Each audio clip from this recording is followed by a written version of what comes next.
Hello and good evening, and welcome to this special edition of the Author's Alley, the show to where we the show to where we talk about not only authors and the books that they write, but we also talk about the stories behind those books, and also we talk about a lot more, not more than just books. We also talk about life and everything else in between that. Is this show is more than about just literary.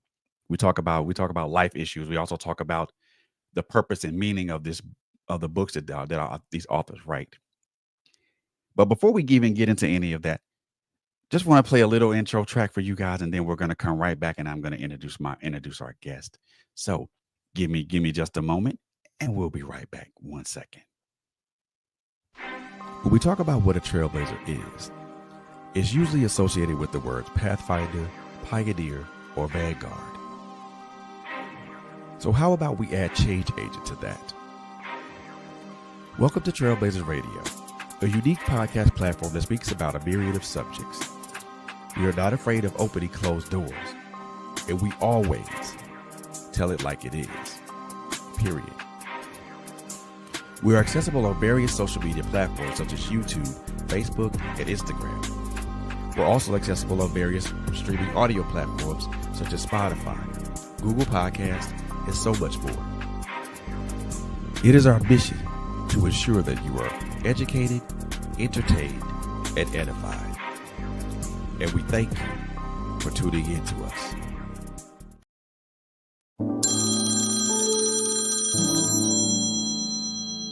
Hello? Hey, babe. Hey, everything all right? I just been thinking about how much I've grown through friendships, relationships. They don't bother me anymore. That's because God is growing you. Letting go of my past hurts, removing roots in some old dirt. No, I'm not perfect, but growing up's worth it if I give it to God and I won't get hurt. I'm shutting my past down, I'm putting Him first. I'm pushing past my mess ups, I'm in too deep cause I leveled up. He got my mind right, no pain in my sight. Let the river flow, no shade to my past, but please know that I gotta grow. I put a seed in the ground, now He gon' water it down. Oh yeah. Grow. If you look at me now, I will never try out. I'm getting more older now, I'm seeing much clearer now. Life has its lessons, so many blessings. No more going back, gotta get on the right track. I leveled up on my haters, they keep switching up like the weather. All I gotta do is keep on making boss moves and I stay rooted like a tree planted by the rivers of water. I'ma keep on soaring, I'ma keep on growing. I see the blessings coming my way, my seed in the ground, let it shine all day.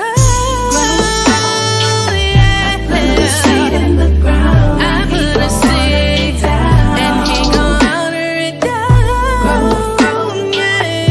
If you look at me now, I will never dry out. Grow.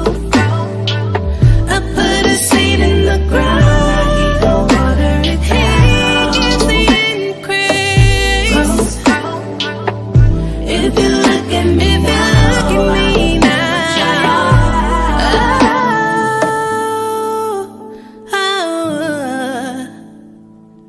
I put my seed in the ground, I put my seed in the ground, yeah. Oh, yeah.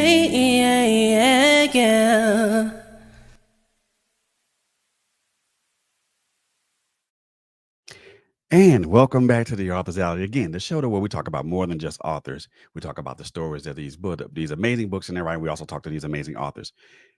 The track you just watched and you listened to, that is Mookstar Dash. The name of the song is called Growth. That's available right now on YouTube. Make sure you follow her on all the social media platforms. Now, without any further delay, let's get into this thing. So the authors that I'm going to bring in to the alley right now are two very, very prominent authors and two very, very prolific authors. They have tag teamed together to write a very, very powerful book that I think will speak to more than just just social justice for women and teachers, period. But I think social justice in its whole.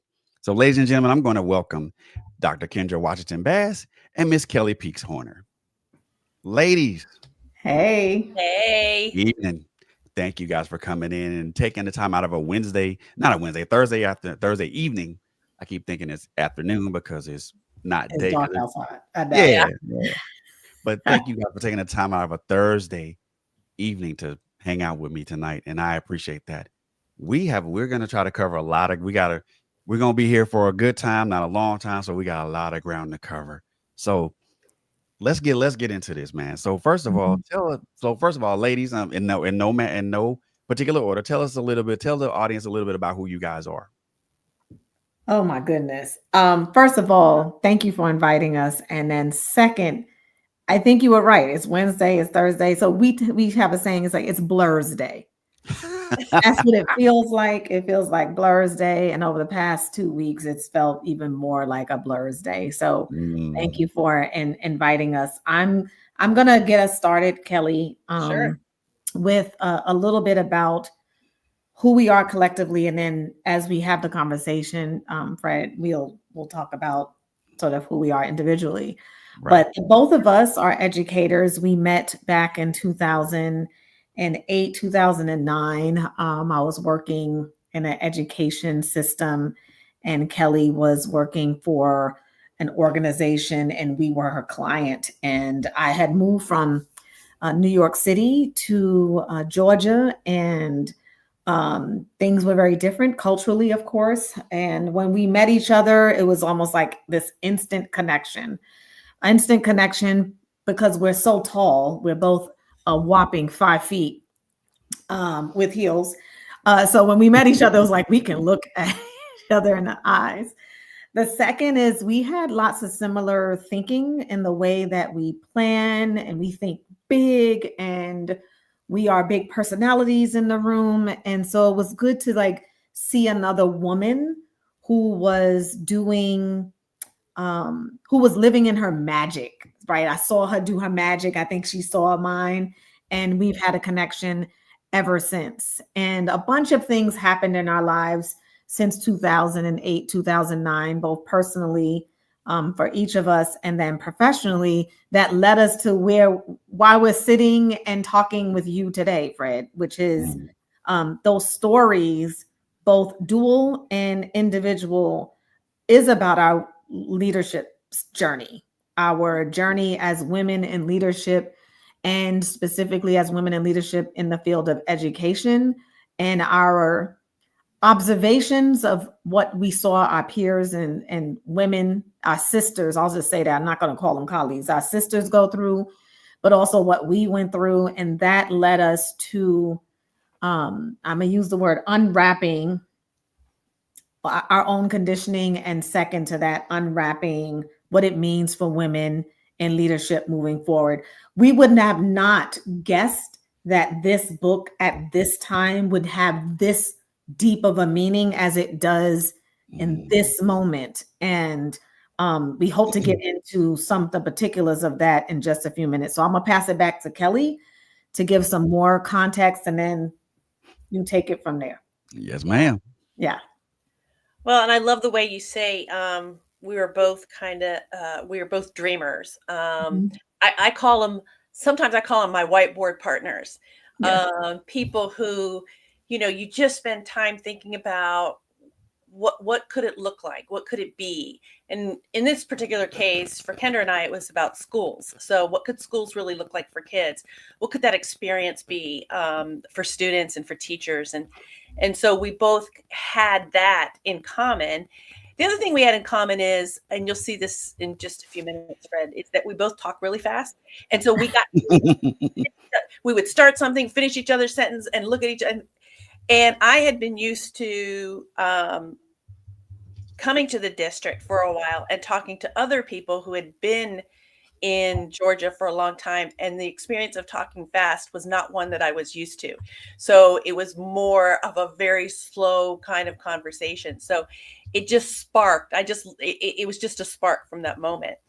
The only thing I would add is that whatever your belief system in the way the earth moves and the world moves to bring people together, it was almost like two puzzle pieces that fit perfectly, because we both went through some work stuff that Mhm. was the same and very different. And I had gone through it about 2 years before Kendra went through it. And as I was coming through that, she was going in, I call it the tunnels. I was going into that tunnel. She was going into it. I was coming out. She was going in. And I think the world brought us together to have conversations around, what did you learn? What did you experience? What are you going through right now? Let's talk about it. And we spent a lot of 2020, just 2020, 2021, talking about it. And I bring that up too, because 2020 is not insignificant in our relationship and our friendship and what brought us here today. We all know what happened in 2020, right? We were all locked down from COVID. Schools never closed. I always say that schools never closed, but they had to pivot and shift and do some things, and educators were really suffering in their well-being. But at the same time, the world saw and was going through a racial reckoning with the murder of George Floyd. And Kendra and I had already started some regular conversations, and were able to have conversations at that time about, what did that mean for her? What did that mean for me? What more do I need to learn? So I want to put that out as part of our foundation, because I think that's a really important part of what got us where we are today, and what continues to drive us in the work that we're doing. Yeah. Wow. And by the way, like, I live in Georgia and Kelly lives in Virginia.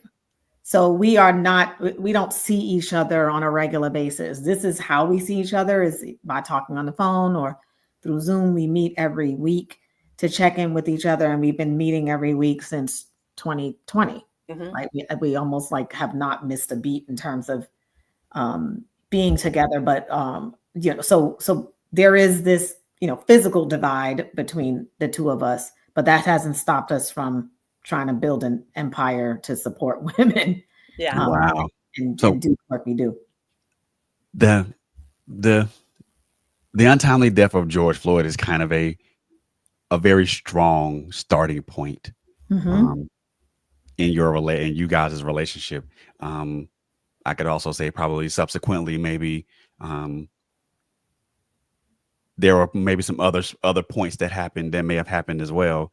There are more than just George Floyd who were Oh, yeah. untimely Oh, yeah. left from here.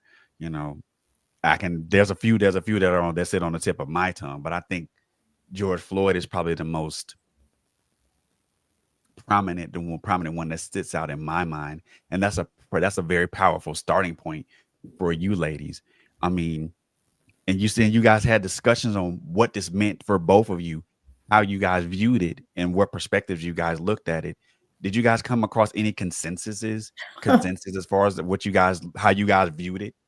Yeah. So, I got to lift up Ahmaud Arbery, and I have Oh to yeah. lift up Breonna Taylor, who is Mm, still trying to get justice for her, with most recent sort of civil cases related to her unnecessary death, her slaughter, um, and others, right? Who we've witnessed over time. mhm, What I think, a couple of things happened that made our relationship and our conversations more poignant, deeper, and richer. And that is, the shutdown did a couple of things for me. It gave a certain amount of silence enough to hear. That's the best way I can describe it. mm, It's this moment of stillness to hear myself, not to hear everyone else. I mean, as a Black woman walking in this world, there's a lot that I hear that Kelly wasn't hearing as a white woman, right? mm, So we started to unpack that, and she'll share her personal story about what racial work she had been doing prior to the both of us together. But that stillness allowed me to hear my thoughts and to interrogate my current situation. I think most people were doing some of that, whether they were just like, look, I'm not going back to my job. I'm not doing this, right? My health, how people are treating me. Like we started to see people being fighters for their own lives in that moment, both like hurt, like very specifically and sort of figuratively. Well, so was I. And when I started to examine how some people who saw it, just like, oh, how could it be? And I'm like, girl, God, like, sit in my skin for a second, right? So it's like now you just now thinking about it, but for the fight that we have in schools to tell the actual history truth, and the fight to get someone to believe us in all types of things, in all types of venues, it just had me going, am I doing what I love to do in the space that I love to do? Am I giving myself enough of the credit? Am I being, and I'll say this, sort of so assimilationist that I am almost like bringing myself to a small space? And I was like, you know what? I'm done. I'm not doing that anymore, because I was able to hear myself. I was able to listen to the authentic Kendra was able to talk to me and tell me, girl, you losing yourself. And I mean, there's a reason why our book is called Unwrapped. Like that moment in the months after was bringing me so much clarity about what I had done to myself in order to feel like I'm worthy, I'm belong, I'm all like I created another person. Right. So when I looked at myself in the mirror, I didn't recognize her. And Kelly was able to see me transform in that way. And I think what makes our relationship a little magical is that we are a cross-racial partner in this. And we're having these very, very open conversations about race. And I'm having this conversation with a white woman who is not asking me to help her figure it out. Like I'm not in education mode with Kelly, which has not been the case for some of my other friends or colleagues who are just like, could you just tell me, what do I need to do to that was my fake white girl voice. I don't know. What do I need to do to help me understand? And I'm like, so you want me to do your work too? You're not even willing to do your work?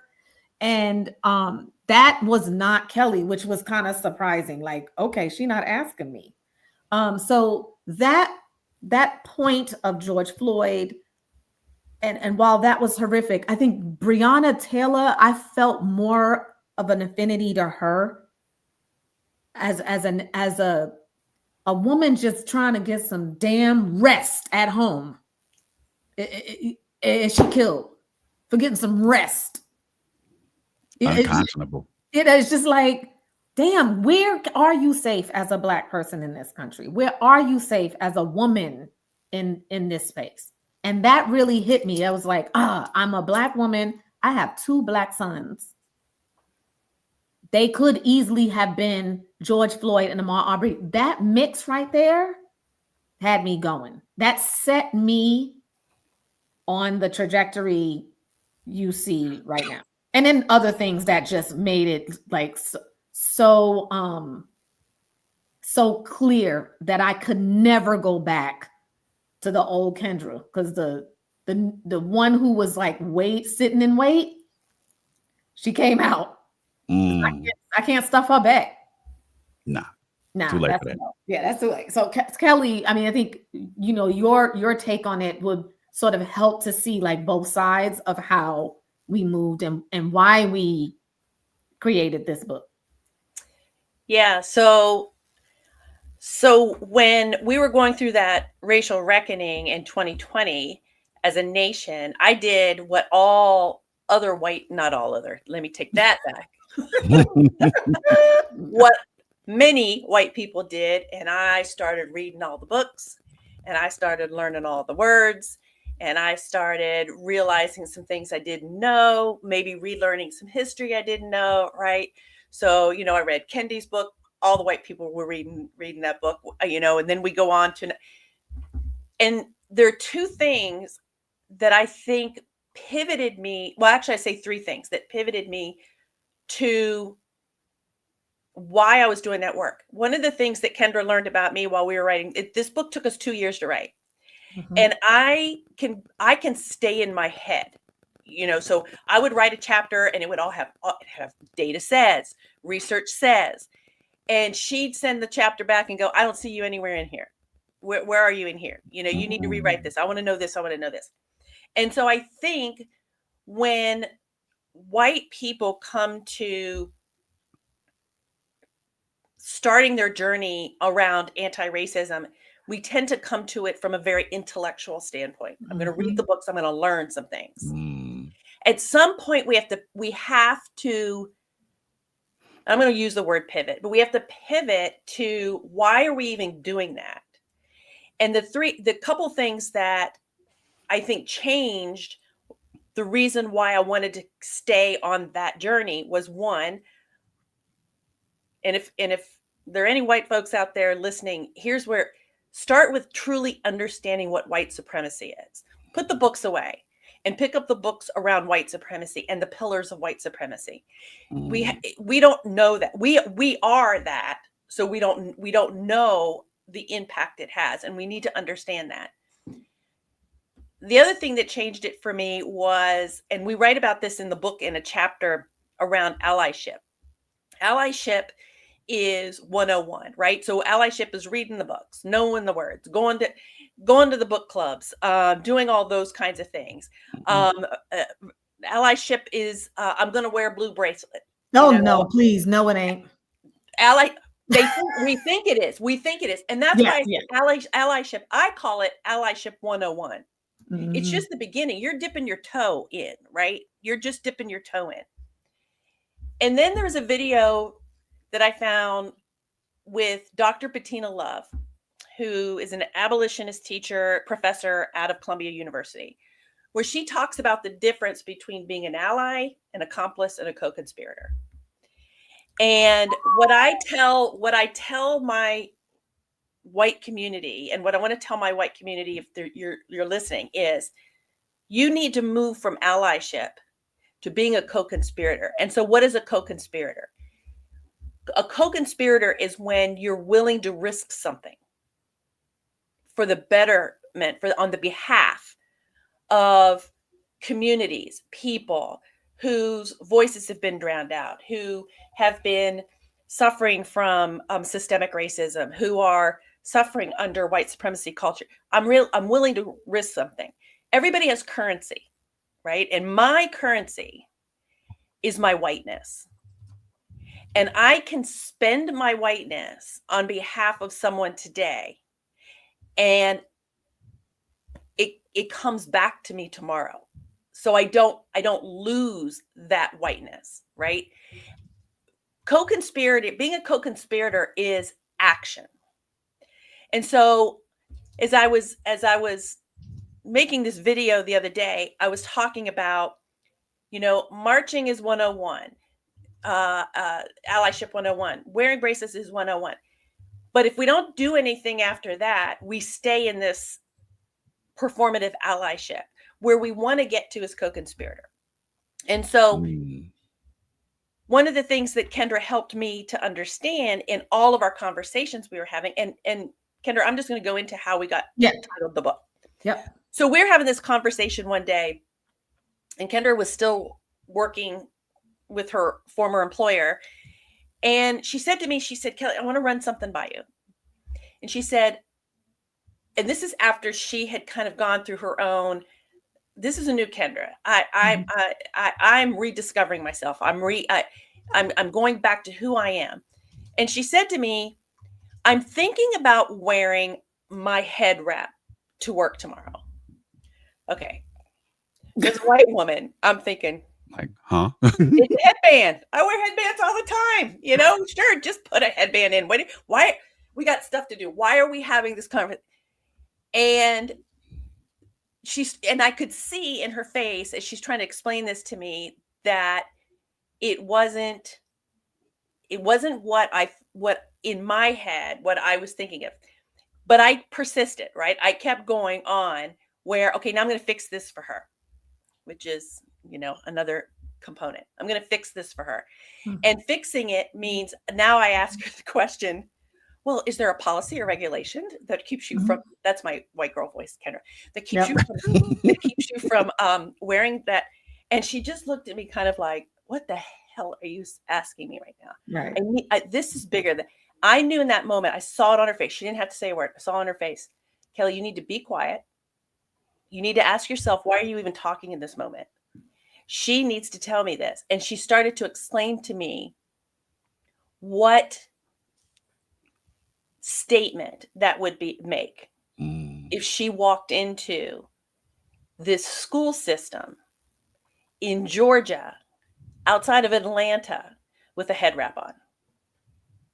And I had already known her experience of how she was molded and how she came to even this emergence, about being told, what to wear, how to wear your hair, everything that Black women go through.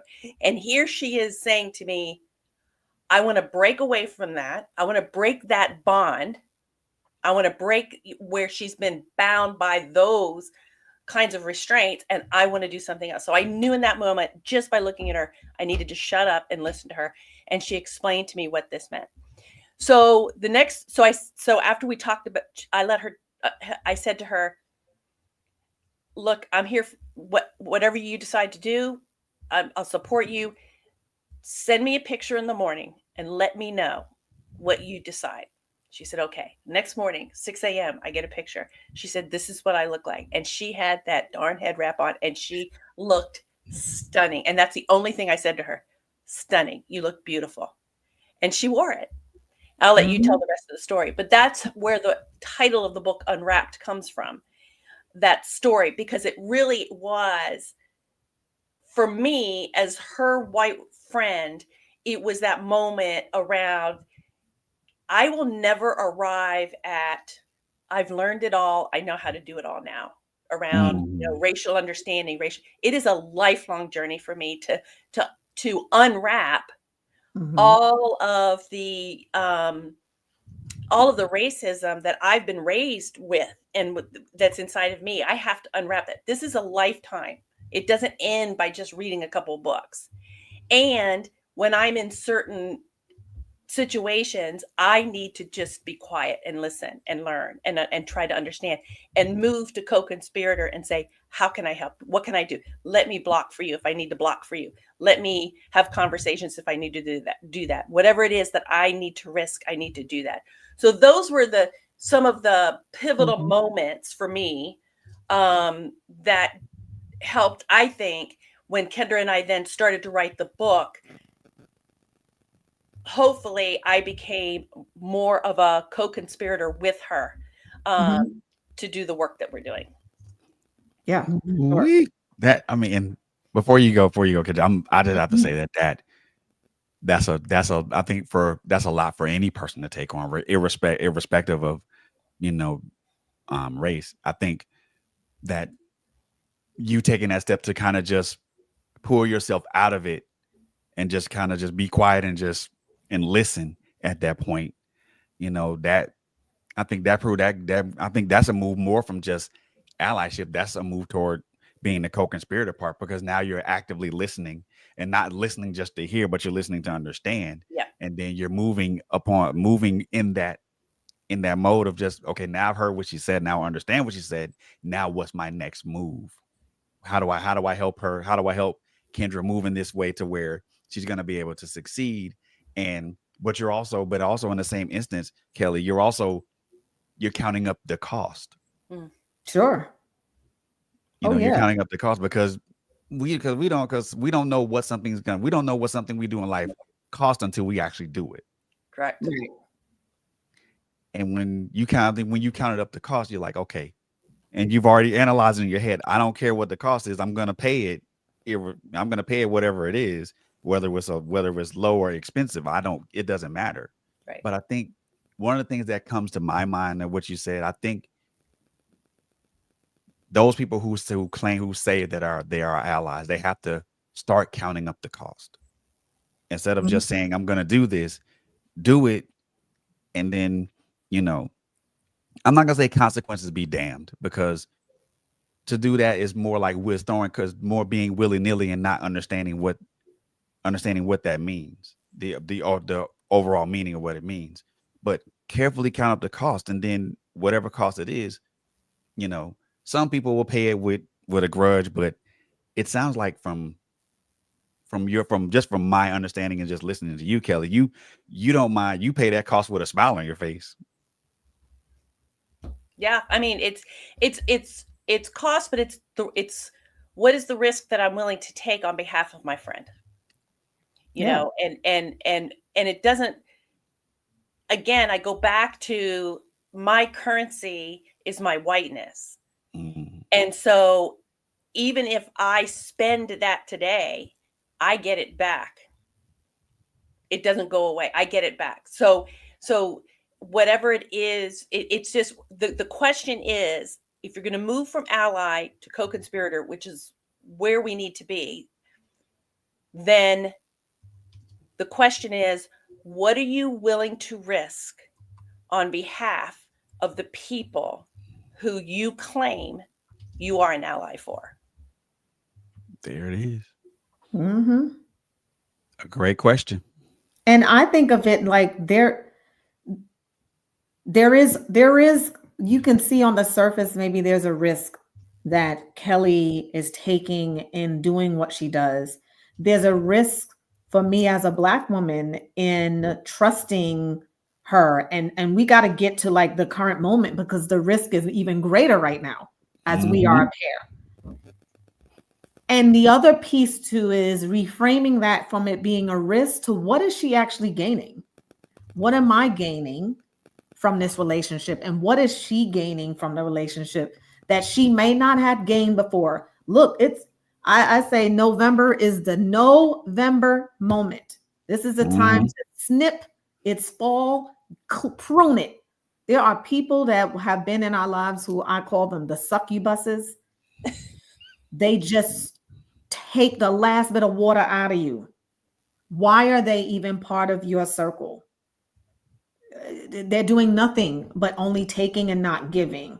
So when we talk about the risk or the cost, I think about it. What am I earning in this relationship? What are we earning together that is showing our children and the people who love us and who we love what this relationship can look like? What do women who are very solid in their purpose look like to fight for not only the fact that we deserve to be in the roles of leadership and not have to wait for someone to tell us that we are, but that we can do it really well and do it in service to the kids. I mean, this is all in service to kids. If we're continuing to perpetuate, our children are watching that that's the way they should be socialized. To always see that a male, white male, is the person in leadership power. And that someone who looks like me or someone who looks like Kelly does not get a shot, doesn't deserve it. Heck, you don't even have to be qualified to be in leadership. But we got to do 10,000 check marks and hurdles just to get half the crumbs. So we are in this relationship through Lucy Leadership Project and through our book, starting with helping women to understand that they are already good enough. Mm. That there is nothing Listen, let me just jump right in here. After what we are watching over the last 2 weeks in terms of who is getting selected for cabinet level positions, people who have absolutely no experience in some of these roles. I know for sure, then heck, I can conduct brain surgery tomorrow. Kelly, you can be an astronaut. If that's what we playing, right? So no more of this. We gotta wait to see if we can get our doctorate. And I did that. I mean, you see a DR in front of my name. I followed every last rule and did all the stuff. And it didn't get me to the holy grail that they said it would. So women, I don't care if you just now born, you can be a leader. Listen, press apply. Stop waiting, because apparently for some of our male counterparts, it doesn't matter. And we will jump through 1,000 hoops to get there. We are already good enough. We have already proven that we are worth it. And we have to get out of that conditioning that we have to wait. Now, I'm saying this, but underneath all of that is some serious stuff. Women are typically the main caregivers of children, and now we are in the sandwich generation. We are now the main caregivers of our elderly parents, and still the world has not caught up with the fact that we have lives outside of the household, and that our partners, whether they are our spouses or our partners in love, have a responsibility to take up that mantle as well. Right. But till they catch up, we are stuck in this interesting dichotomy of, yes, I want to be in this role, but then society still thinks I need to be here. And the campaign, the biggest sort of stage that we saw of a male and a man and a woman sort of vying for this leadership position, we saw how the country responded to them by race and by gender. And it became played out. It became real clear what we are still socialized to believe. And that is white males in leadership is the archetype. But you know what though? It brings what you guys are talking about. It brings me back to my time in the military, in the Navy, to where the person who was my immediate leader and I was a dental assistant, so I was up under me and a dental officer. Me and an officer was always paired up together, and this one officer that I had that I was always paired up with, and we were together for the 3 years that I was there. She was a lieutenant. She was a lieutenant at the time, but then she got while I was there, she was promoted to lieutenant commander. Okay. And I will say this: the greatest pieces of knowledge that I ever received in my time in the military, in my time in the military, was received from that woman. There were so many things that she taught me, as far as certain standards of behavior, standards of how to present yourself, standards of attitude, how to stand tall amidst incredible and daunting odds. Most of the lessons that I received were from her, and there were times where she would notice that I'm not behaving in a certain way, or that I may be off, and she would always pull me to the side, and she would always talk to me, not in a condescending or a mean tone, but in a caring tone, a stern yet caring tone. Hey, look, and we weren't supposed to call each other on a first name basis, but she knew, we both knew each other. We had both had this relationship, this working relationship, to where I knew her tendencies and she knew mine, and we called each other on a first name basis. She said, "Fred, I know this is not you. I need you to get your shit together." Dust yourself off. It ain't that bad. Just work to continue to be a better person and a better individual. And those were the greatest lessons that I picked up from her. And I'm not saying this to say that a guy can't do the same thing, and that's fine. And I'm not saying that to be putting man versus woman in any of that nature. I'm just saying it to emphasize this particular point, that some of the greatest knowledge that I received came from a woman, and someone that was very knowledgeable about what she was doing and who had worked her ass off to get to the pinnacle to where she was when I left. When I discharged, she was still a lieutenant commander. But for me, the thing of it is, and I knew that she was working hard to get to that place. And when she got that rank, I was the first one to congratulate her. Hmm. I walked up to her and gave her the biggest hug and said, "Congratulations, you deserve it." Now I wasn't supposed to do that, but I was genuinely happy for her Yeah. because I knew she had worked her ass off to get here, and I knew what she was going up against. There were other people, male and female, that were going for the same rank and things of that nature. And making rank in that particular field is, whether you're enlisted or you're an officer, is very, very difficult. I was lucky enough to walk out to be discharged as an E3, and I had worked to try to get E4, but it was difficult. And there were times where I took that next test to get that Chevron and Crow, and I failed. And then she always tell me, "Look, there's always next time. Just be better. Just do better. Make sure you're reading up on the things you need to do. Make sure you learn the technical aspects of what you're doing." No enlisted person did that for me. It took this officer who saw immense potential in me to talk to me and encourage me. That's why I say some of the greatest lessons I received came from her, especially in my military career. And some of those lessons still kind of resonate with me, even me being almost 20 years out, almost 19, 20 years out. Though, I mean, and this is not, and again, I'm not saying this to say man versus woman, because this is not a conversation. We're not having that conversation, nor am I going to make it the forum for that. But to hear you guys talk about, women in leadership, I feel that, this is me. I don't care who you are, whether you're male or female. If you can do the job, do it. Yeah.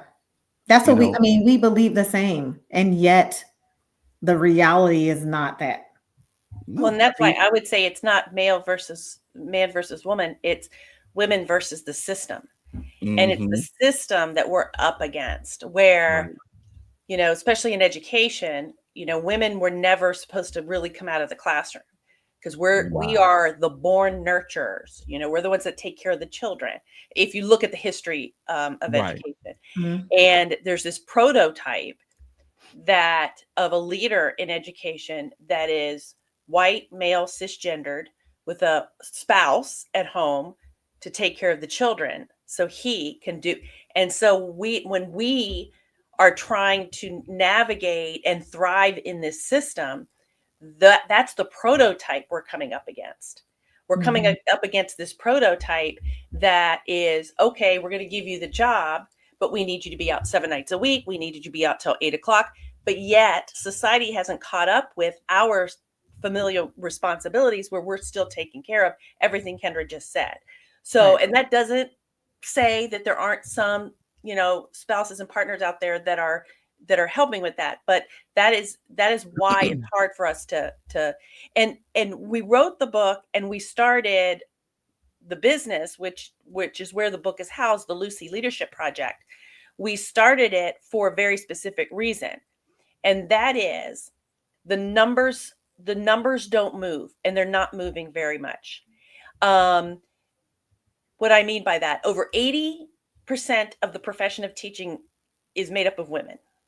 And depending on the numbers and depending on the studies you look at, less than 30% are sitting in the C-suite. are superintendents, are district level leaders. And when you then drill down to the numbers of women of color, the numbers are even worse. They're in the Black single women and women digits. yeah, they're single digits. And we've ebbed and flowed in those numbers where they've gone up sometime, they've come down. But if overall, the average, we're pretty stagnant. They're not moving. And so when Kendra and I started talking about women's leadership, and we said, what's our mission? Our mission is quite, and we are bold about this mission. The mission is to get more women leading school districts. And there's a second part of that, and thrive in those positions, because we sometimes arrive at those positions, but we are suffering so much in our well-being and our personal life in order to get there. And Right. so we wanted to make it clear that women don't need to be changed. We don't need to change ourselves. We need to unwrap. We need to put down some ways that we've been socialized. I mean, writing this book, I discovered, I probably really didn't know it this clearly, but I discovered I was raised to be the peacekeeper in my family, which is why I didn't speak up a lot at work. You know, when I was going through my own kind of work issues, because I had this conditioning to just keep the peace, keep everybody happy. And so I needed to unwrap that and put that down and figure out, how do I speak up? So it's not where we want to change women. We want to bring women and create this community to say to women, let's go through this. You're going to go through this journey individually, but we also want you to go through it together. Create your own unwrapped communities and go through this unwrapping process together. Because the data shows that men, when they reach the level of assistant principal, they wait 2 to 3 years to apply to be a principal. Women wait 5 to 6. That's kind of a broad separation of that. Yeah, I mean, because we need one more certification, we need one more degree, we're not quite there yet. And men step into it and go, yeah, I see how to do this. And so there's that confidence level, and I wouldn't even say it's confidence, it's a conditioning. And so the topics that we have in the book are very specific. One, they're very similar to what Kendra and I both went through, so we know these issues, but also it's to help women go through this journey of just unwrapping what they need to unwrap, so that they can then, wherever you want to go, you can go, but you can thrive there as well. And then so we talked about the word co-conspirator. The other word that we use as part of our value system is disrupt. And so that you can disrupt the systems that you need to disrupt in order for not just you to thrive, but for all the other women to thrive. Yeah. And let me give you an example of that, right? And that is when we are going for particular positions, to be very clear about what we want and what we will not do. Now, this is where the risk is, right? And some people, we've heard women say this, I can't do that. And we're like, and who told you couldn't, right? So where did that come from? So having them even see the system. For example, typically men become superintendents in school systems if they have been a high school principal. There's this idea that a high school principal is typically like the mayor of the community. All the schools sort of funnel to the high schools. There's boosters, there's foundations, they're pretty large. There's so many activities, and high school principals are typically male. And some of those principals have also been coaches in previous lives. As teachers, they were athletic coaches or they taught special education. And so that is the sort of the trajectory for the superintendency. It kind of looks like that. Well, main roles of women in education is curriculum and instruction. We tend to be teachers, instructional coaches, curriculum instruction, and that leads you to maybe a district level position where you're over curriculum instruction and assessment. But it doesn't translate into the superintendency. That's not the typical place.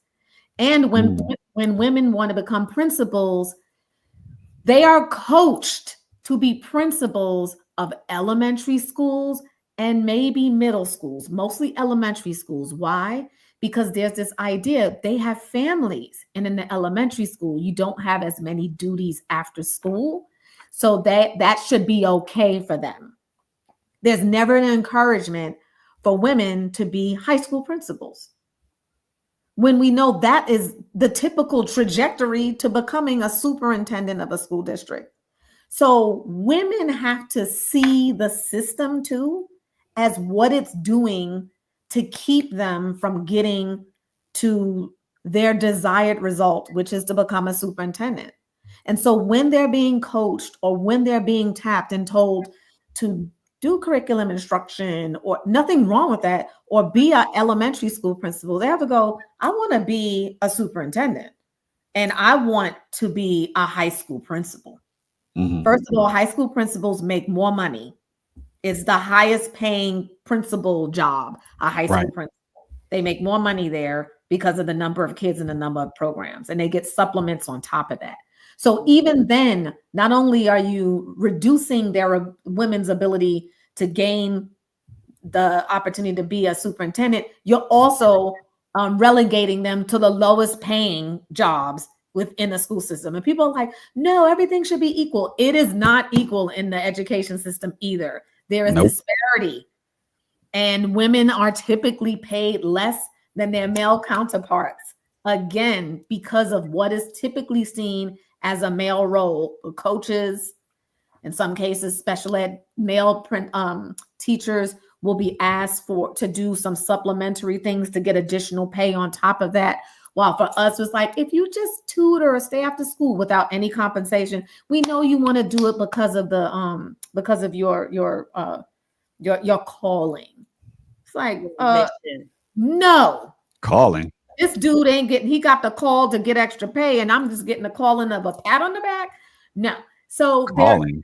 I mean, yeah, I don't mean to interrupt you, but to Yeah. me, that it just sounds extremely ridiculous. How, I mean, and but that's what it's exploitive. Actually, it's and exploiting our that's mission. what happens. So I'm just saying, in terms of not fixing women, as Kelly was saying, it's like, want them to be very keenly aware of how they're being pawned in the system that keeps them from getting to the leadership positions and roles we know that they can do very, very well.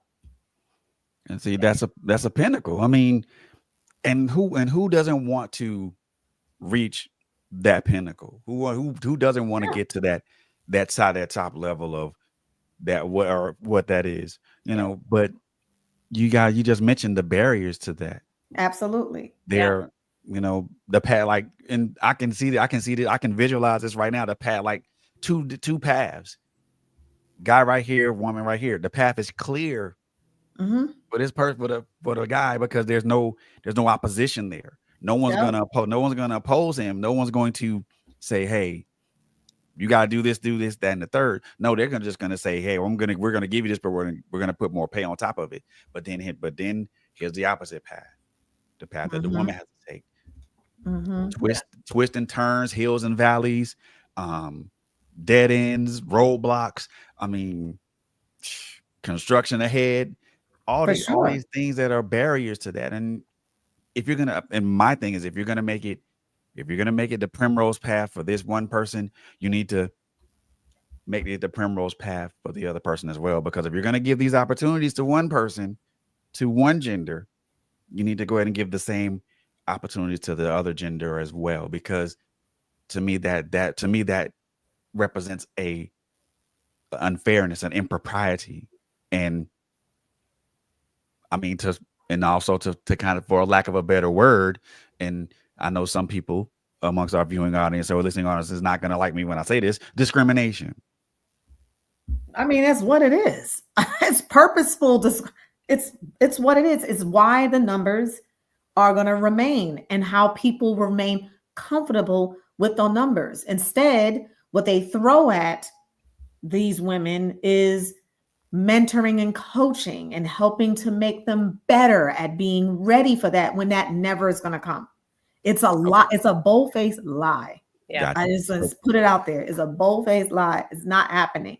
So for women, this is the disruption piece, right? For us, is being able to see when that's happening. The example I'll give you, I was coached, I was coached to assimilate. I was coached to, say certain things, not say certain things, wear certain things. I mean, there's one place where, you talked, Fred, about being in the military, right? There are sort of cultures for which that is. But when you are like told that in order for you to have a seat at the table, you have to really like undo who you are to fit, there is something fundamentally wrong in that.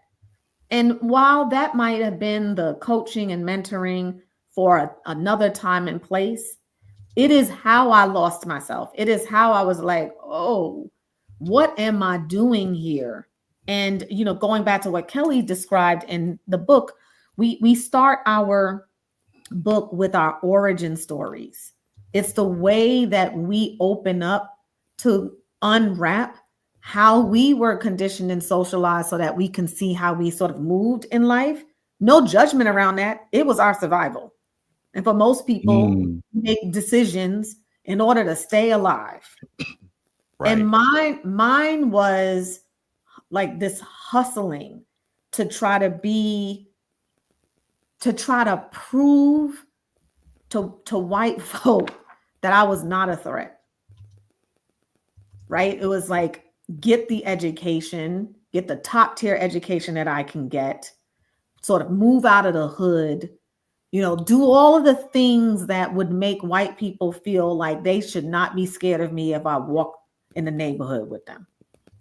And that ain't changed. I mean, it didn't matter. It didn't matter that I had a degree from the University of Notre Dame, that I got a doctorate degree. When I walk into a Macy's store, I still get followed. They see my blackness. They don't see my degree. They don't see my family. They don't see my wealth. They don't see none of that. So it doesn't matter, right? But here I am hustling. And maybe at some point, I'll be liked enough that you give me a chance. But how can someone see that when something so implicit as bias is already ingrained into them? Correct. But I'm just saying the things we get taught, the things I got taught as a young Black girl, right? You got to be better than the next person, right? You got to do double, like as a woman too, as a young girl, like how I got to be and say, and all the things that I think a person of color like myself got that talking to. That is absolutely exhausted. I saw someone on TikTok, her shirt just said tired. Like, I want that shirt. Like, I want a dash red. I am not only just tired, I am tired red, right? That mental gymnastics of trying to be something for this group and something for that group is killing us, right? It's the Black woman cape that we sort of wear. We can just do everything, right? The strong Black woman anthem. True. And on the outside, we laugh and be like, Black don't crack. On the inside, we are shattered shards of glass. Yep. We're dying early. We got hypertension. We don't know why. We got headaches and migraines and bloating and sweating and heart failure at 40 and 50 years old. That's a lot to take on. And that hustling pulls us into the work environment, and we do it in the work environment. And people know we do it in the work environment. In fact, they use us in the work environment. Kendra will do it from Friday to Sunday. She'll do that PowerPoint, whatever. And the colleagues come back on Monday. They ain't do shit. I did the whole PowerPoint and stayed up all weekend, not looking at my family. And I got the work done at the expense. And at the expense of myself, at the expense of my family. But I gave it to someone else in the hopes that I'll be congratulated and awarded with something. Man, that ain't happening. No, of that course ain't not. happening. Right. So you got to be able to see that that's being done. You got to be able to see how you are being, how your talents, your strengths, your gifts are being used, whether it's being used appropriately or being used in order to elevate someone else. And women in leadership get that. We get the crumbs. We are the ones in the background doing the heavy, heavy lift. And when it's time to present, when it's time to show off, we are in the background. Arms folded. And then we mad. We like, Angry. we angry now. Now we the angry black woman. Now here go the cycle. Here go the cycle. And all Why I'm she just mad? saying is, all I'm saying is, y'all stop. No more. And guess what? You absolutely can say no. One of our other workshops, Kelly, that we do is on boundary setting. And it's so amazing how women are just like, I don't know if I can say that. So going back to what I said before, you can say no. No is a good word, you know. I love no. My husband can't stand it. I know I love no. But I love no. So Kelly, I'll stop talking. Well, I was just going to say that's one of my favorite workshops. Well, the number one workshop we've been asked to do probably over the last year and a half is on well-being, because educators as a collective are suffering and women educators are really suffering. So we've got to help them identify what is well-being and how do you use that as part of your leadership practice so that you can thrive. The other one is the one on boundary setting. And it's interesting because we have to spend time identifying what boundary setting is, because boundary setting, as my friend Portia says, setting boundaries is not closing a door. It's actually opening windows. And I like the way she describes it. She says it's teaching people how they can have access to you. And so one of the issues for women educators is we allow everyone to have access to us all the time, whenever they want it. And the system benefits from that. Right. And the system is set up to do that. Now, I can more freely say no to something than Kendra can say no to something, because as she said, she has to work twice as hard and to prove herself than I do. But if we think about women collectively, the reason women don't say no is because we're so afraid we'll never be asked again. We won't have that opportunity again. And so and these are all integrated, right, Fred? All these things are integrated. So when you go back and look at your origin story and you start to think about, what was I taught about boundaries?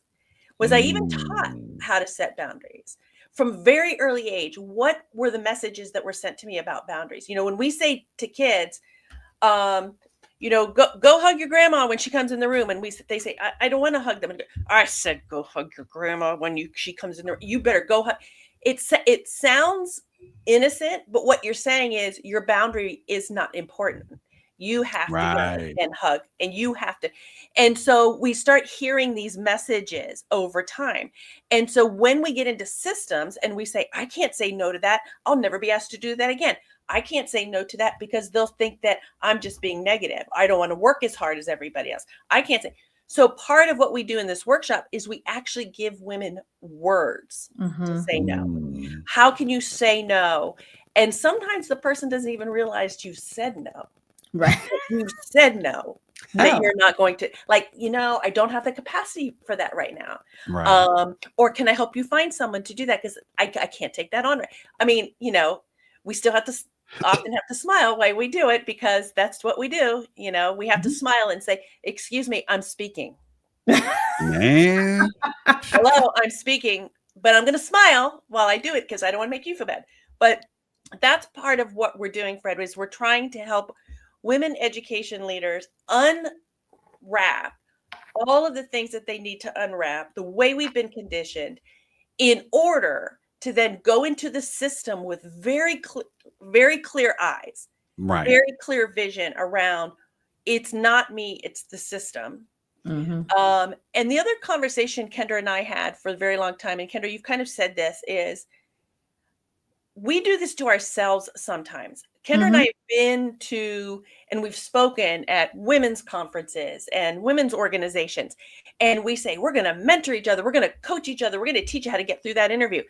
But we're not addressing, okay, so what if you succeed, then what? Then what happens? The system's still the same. So I'm going to take that high school position. I'm going to follow that man that was there for 20 years before me and was out 7 nights a week and was working 12-hour days because he had support at home and could do that. I'm going to take that. And the same expectation is going to be on me as it was on him. They're going to look at me to say, okay, let's see if she can do it the same way. Rather than in that interview say, listen, the way I do it may look very different than the way Joe did it for 20 years. Mhm. But here's what I know I can do. I know I can create a culture where teachers want to come to work every day. And I know I can create a culture in classrooms where kids succeed. So if you give me the chance, I will do it my way. I may not do it Joe's way, but I can do it my way. Now we start to set the stage to say, okay, I can do this in a way that I can thrive in this and I can survive and I don't get sick and I don't do. So, but what we have to do is we have to unwrap a lot of things and put some things down and pick some things up in order to do that. So we do that. How do we do that? We do that through the book. We do that through book clubs. We do that through workshops. Kendra and I do a conversation with the author kind of keynote where we've done that before. Have we gotten pushback? Oh yeah. The minute I say white privilege, oh, the pearls get clutched, and we have to figure out how do you unwrap that word, but you have to start the conversation somewhere. And so it's a community at Lucy Leadership that we are building for women educators and education leaders. And I don't care if you're leading a classroom, I don't care if you're leading a building, I don't care if you're leading a district, I don't care if you're leading a department. It's leader is a broad term for us. And so we say, come be part of the community. And I'm going to do a quick commercial if you don't mind. Sure. December 10th, if you follow us on social media, Lucy Leadership Project, we're on Instagram, we're on Facebook, I just deactivated Twitter. So we're not on Twitter anymore, or X or whatever that's called. We're not there anymore. We're on Threads. December 10th, and it'll be out on all of that, but we're having a gathering. And we're calling it What's Next? Gathering our Unwrapped community to talk about post-election, what's next? What does it mean to dismantle the Department of Education? How do you feel about that? What does it mean for our special education leaders? Because there's a lot of. Anyway, what does that mean? What does it mean for women in leadership? What does getting rid of all DEI mean because that's going to go for women in leadership? What does it mean for any kind of positive, proactive efforts towards marginalized groups, whether that's women, whether that's Black women, whether that's all women of color, whatever, members of the LGBTQ plus community that are in our community? What does that mean? Because that's all going to go. So what is that? And the curriculum. I mean, the things that kids will be able to read and things that teachers will be able to say, the content, all of those things. And for us as women, this is a curated space where they can talk about what they're feeling. But we're not going to have a pity party. So that's the other thing. Like Kelly and I, we can cry for 5 minutes, but we got to get to work. Like, what do we need to do collectively going into the next year to keep ourselves as intact as we can and to do this in service of kids? Look, the public school system is the primary education system for students of color. It is the place for those who have wealth and those who live in communities where there is wealth. If the Department of Education is dismantled, they will have somewhere to go. There will be private institutions and stuff that pop up, or they'll have an influx. But the public school system is where majority of the most vulnerable students attend. We have to be ready for them and still give them a quality education that they deserve. They did not sign up for what is about to come. No. Nope. They did not. Right. Yeah. And we're going to be the ones that are going to pick up the pieces. And while doing so, there's going to be a lot of things that are right on the other side. That's their disruption. What's our disruption bag? Yeah. And we got to make sure this doesn't happen again. We see the blueprint. What's our blueprint? We don't have a blueprint. And how do we keep them from pulling us apart? Because and separate, because the worst thing that can happen, which is their intention, is for us to stay quiet, to stay down, to stay low, to be in fear. That's the worst thing that can happen. So how do we pull them together? And then I will add also, part of that discussion has to be within this community.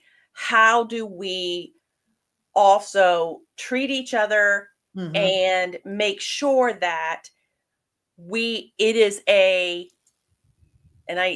hardly ever use the word safe, but I'm going to use it in this particular, and a brave space for everyone, because my community, white women, look at the numbers from the election. We did this. No, and maybe not you did it. I get it. But if you didn't do it, so I'm not talking to you. But the majority of white women, our numbers went up when in this election. And so we have to figure out and understand, and I'm talking to my white women community, that white supremacy hurts us. It looks like it benefits us, but it also hurts us, because what happens then is we vote against our own best interest. And so that's part of kind of the reckoning that we do within, because Kendra and I don't shy away from any of those kinds of conversations. And so that's a peripheral part of that conversation that we're going to come together in a place where it's brave to have some conversation. And yet, Kelly, there is something that we need to also discuss here is, as you said, we voted against our own best interests. I would say you also voted in your own interests, because for some, this is like, I don't have to worry about making the decision. I don't have to worry about being on the front line. I don't have to worry about getting out there and doing that work and doing that hard shit. I don't have to do it, because my man got it.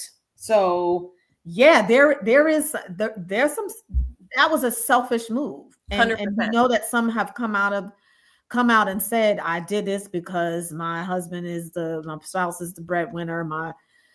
I got to live with that person, or that's my family members. They're going to think of me. That was your own best interest. Or I did it because my price of eggs are going to come down, and sorry, that's going to hurt the rest of y'all. Yeah. So we use the word rumble. We're going to rumble with a lot of stuff, but again, it's not to come in and have a hand wringing, or it's going to come in. It's okay. Where are we right now? Where are we going to go? What are we going to do? And how do we use this community to hold each other up, to support each other, to have hard conversations? And this next 4 years are going to be challenging, and we can't let them separate us. Exactly. So there was a question that was posted by Miss Rodriguez, and I want to see. I want you guys to see how do you approach that? Now, I guess I'll start with my answer, and if you guys can probably agree or disagree with it. Okay. But what I was gonna say that, does moral imperative to break the system live in the same place as a calling? My answer is, in my opinion, those are separate. A calling is something that's what you've been called to do, either by God or by your talent or your abilities.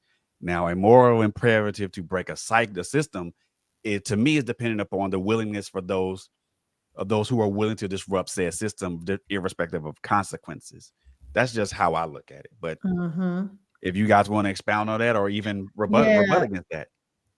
Does the moral imperative to break the system live in the same place as a calling? I think it depends on where you sit in the system. I got into education to break the system because it was a calling for the kids who look like me. To me, they were the same for me. Right. When I was teaching in the South Bronx, and I know Amy Rodriguez, we taught together in middle school. She's a principal now. But when I started, the reason why I became an educator was because of an experience I had in my college experience, which was not very good. And I was like, there is no way that I'm going to allow children to get to that point or and feel or experience what I felt. And I was like, that meant that I needed to go way back to the formative years of how children are educated in the system to get them to understand that they are worth it early on. And so my small part in my classroom at Community School 6 in West Farms in the Bronx on East Tremont Avenue was that every student in my class knew that they were worth something. They were smart. Like, I don't want to have to do the help, right? They're smart, they're kind, they're important. They were all of the things. They were beautiful. They were smart. I was relentless in my expectations for them. When they were just like, oh, I can't do it, I was like, yes, you can, and you will, right? There was never this pity like, oh, I know we live in poverty. We live in these neighborhoods. This was my neighborhood that I grew up in the South Bronx. I could walk to my school where I was a teacher. So I was very much aware of what they were experiencing. In fact, some of their parents were people I grew up with. So yeah, like my disruption in that space was to get my students to have a trajectory different than what was being told that they were going to be and how they were going to grow up. That was the first thing. And then the reason why I met Amy Rodriguez was because we opened a school, middle school in the Bronx. We had an opportunity to design it from the get-go, like build what we wanted. Oh, love that experience of doing that. So, and that school is still thriving now, and we long gone from there. So yes, the moral imperative that I see as an educator was to disrupt a system that wasn't built for the kids that look like me. So to me, those two things were the same. Yeah. And I'm going to lean on, a little research here. And in some previous work I used to do, I've probably interviewed over 5,000 teachers on a very specific interview to measure talent. Mm-hmm. And there was a question on the interview that said, why did you want to become a teacher? And Wow. We knew that there were going to be a range of responses. But when you say calling, this is what I start to think about. I think about, depends what your calling is. And so if I broke it down to two kinds of responses, we either had the response that was, I wanted to become a teacher because I love science. Mm-hmm. And I want to impart my love of science on kids. I really love math. And I want to impart my love. So where do the kids rank there, right? Where do the students rank? Where's your mission for students? The mission was about the subject. And then we'd have teachers that would respond something like, teaching for me is a social justice calling. It's about preparing my students to have a fair shake in the world, to allow them to, and it would go on with that kind. So if that is how you define calling, then the moral imperative to disrupt the system for teachers, for kids, for the community absolutely exists, because it exists internally anyway. It's part of your mission, right? It's just a component of your mission. If your mission is very different and it's not necessarily, and you don't see teaching necessarily as a component of social justice, then maybe not. Maybe you're there to just do your 6 hours, teach your 3 periods of math, and you go home. Right. I like that you mentioned teaching as a component of social justice. It is. Let's break that down a little. Let's talk about why it is a component of social justice and why is it important to maintain that as a component of social justice. Oh, good. I'm going. Let's go right in. Let's stick with some history. Let's talk about what was denied to enslaved indigenous people in this country, because those who enslaved us and those who colonized this country knew exactly if education was going to be given to the enslaved and to the indigenous, then that knowledge would create an equity that they did not want to have. So the denial of education as part of a weapon to keep people enslaved, keep the information away, to keep the indigenous from having some of that knowledge, created the system of segregation and racism in this country. I mean, it was part of the seasoning, right? What did you do to enslaved Africans when they came to this country? They went through the seasoning process. You stripped them of their clothing, you stripped them of their name, you stripped them of their people, and you stripped them of the knowledge. You also stripped them of their food, right? And so you did the same to the indigenous population. You stripped the land, you basically conquered it, you moved people out, you stripped their livelihood, you took away anything that they would grow, put them on reservations that are barren, right? With no resources. The language, you stripped the language. So when you say education has been weaponized as a moral imperative, we can go back to the inception, 1619, as many people want to say. Look, that's my sister, Nicole Hannah Jones. We went to Notre Dame. She's my Notre Dame alum, Pulitzer Prize winner. But 1619, we can go right back to Jamestown and we can see the implementation of that all the way through. You can go into the early 1900s and look at some of the literacy acts denying Blacks from learning to read. You can do the same thing, look at the same with the indigenous people, denying them the ability to read is actually against the law. You can be caught if you were reading a book and it's a crime. And then you can go into Jim Crow and you can look at the systems in which the schools were unequal in terms of resources, in terms of building facilities. I mean, education has been weaponized. And you can look at today with the banning of books, the disproportionality of reading materials, the disproportionality in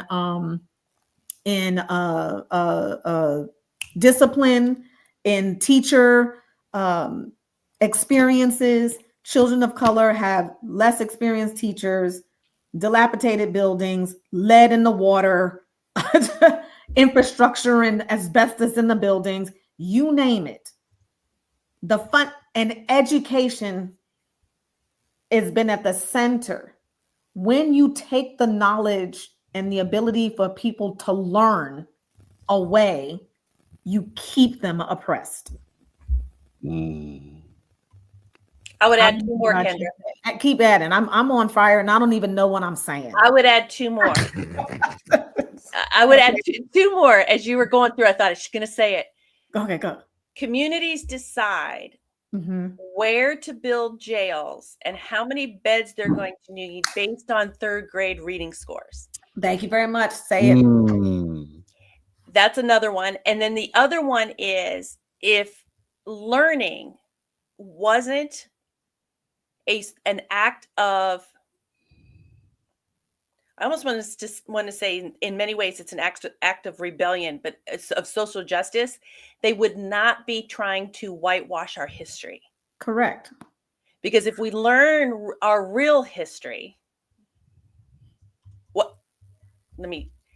especially if white people learned our real history, then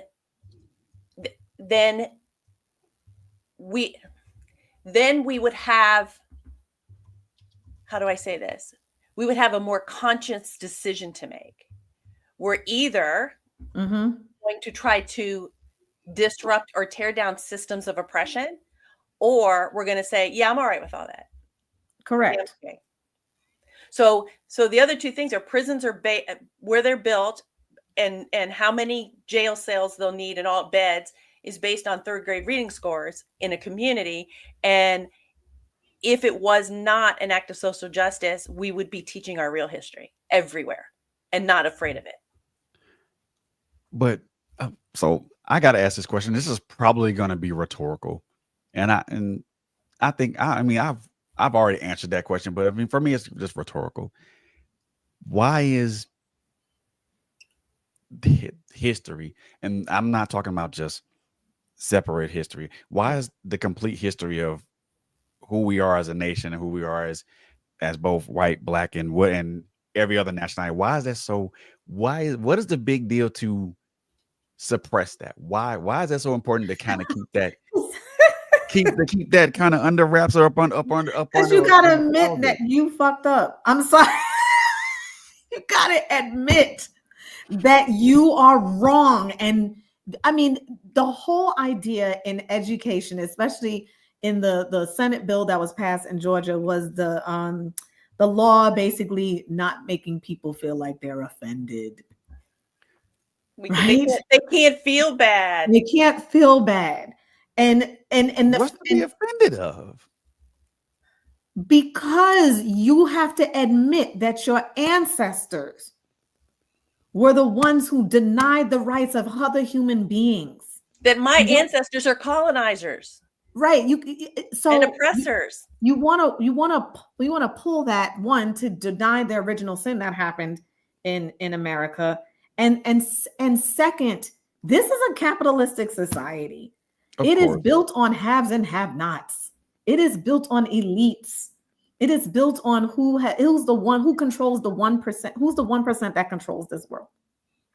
True. And when you can take some of that out for young kids, you are perpetuating that cycle of the haves and have-nots. And that's not true. That's why why were people shocked when a police officer killed a black man? Why was everyone shocked there? See, that was like this inflection moment in this country where everyone stopped and saw it for 9 minutes. It wasn't that they read it or somebody just told you, just one kind of video. Like everyone watched that because it was quiet. And you know what? That lasted a few moments, right? And then they forgot. So you know what happened? The next wave was, oh shoot, now we're going to have a more conscious America. What could we do to if we have a conscious America, we got to do something, right? The pop-ups of DEI positions and equity officers and Coca-Cola and Delta and Walmart were all in solidarity for Black Lives Matter. That lasted until everyone got like, all right, we don't want to do. I think we solved it already. Because the children I know, but the children now start to question. The children start to say to their parents and grandparents, Grandpa, like you were around 1954. So tell me, did that happen? And they have to answer that. Yeah. They don't want to answer that. Well, I also take that to the grave. And I would add that. So what is wrong with not teaching our proper history? It comes down to white supremacy is a delusion. And right. So if we teach the real history, we're about to celebrate a holiday in a couple of weeks. And we celebrate it as all the pilgrims come in and all the Indians come in and they're going to sit and have this big feast and banquet together, right? And we're all going to make little turkey hands. If we teach what really happened and how Indians were tricked into coming and then they were slaughtered if we teach that, the delusion goes away. The whole delusion goes away around white supremacy culture. And so we can't have little, I mean, how many times, Kendra, you said it, how many times did we hear you can't teach the real history because it makes little white kids feel bad about themselves because it's their history. Kendra and I have this running joke where when we start a facilitation, sometimes Kendra will say, I want to call in the ancestors. I'm like, don't call in mine. Let's leave mine out of the room because I haven't found the ones I'm going to call in yet. When I find them, I'll tell you who it is, but I haven't found them yet. So we'll bring them in. Those are all the ancestors we're not teaching about, right? So yeah, I mean, white supremacy is a delusion, and we don't want to break that delusion. It's how this country has maintained its wealth for certain people off the backs of the most vulnerable.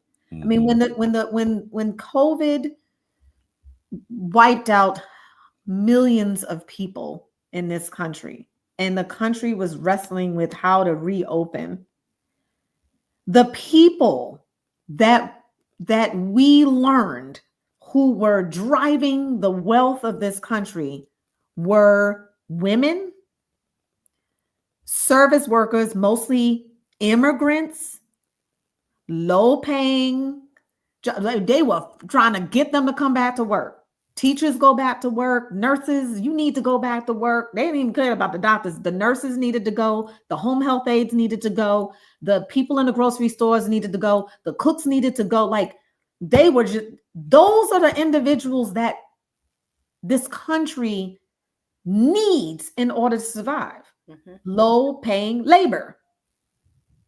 And the low paying labor are people of color and immigrants in this country.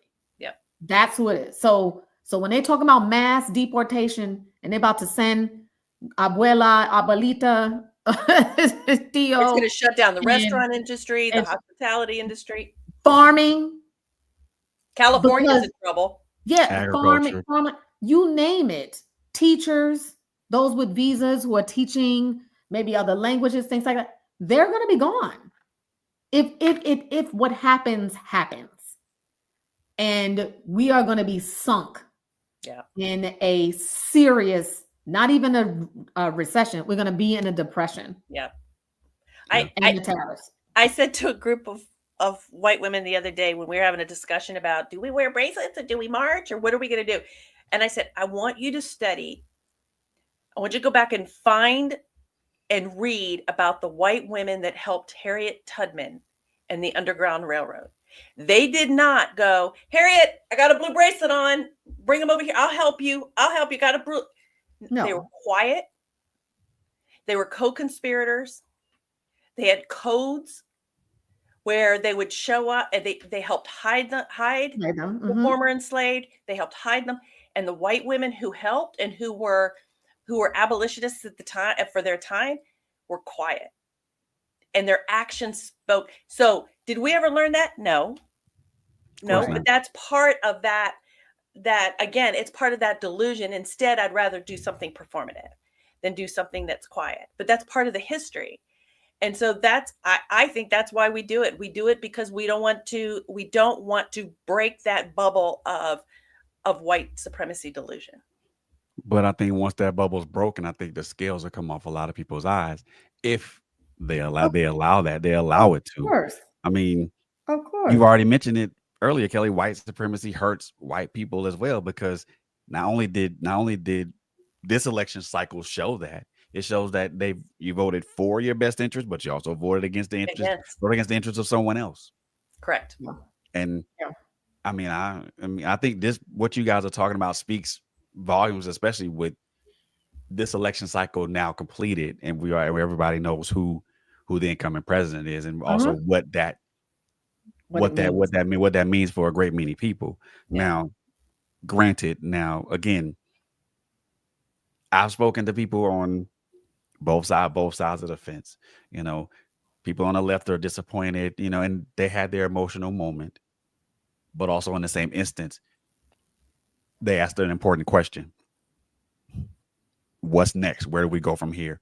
How do we pick up the pieces and keep moving forward in the hope of what this nation is supposed to be, and the potential that it could be if, and I mean, there's a big if here, if people just learn to understand each other, learn to just kind of coexist with each other. I think Rodney King said something that said a phrase that still reverberates in my soul, and it still makes sense to me.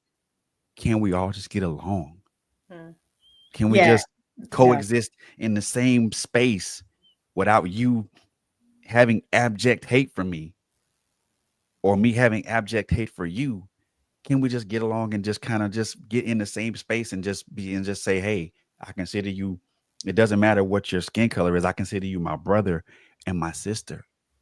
Yeah, I wish Yeah, I mean, for sure. I mean, listen, for me and It's a Kelly, pipe dream for me, but I mean, yeah. and I say that for me because for me, I guess how I greet people, regardless of who you are or what your skin tone is, I call them brother, call them sister. You know, I have white counterparts in my job.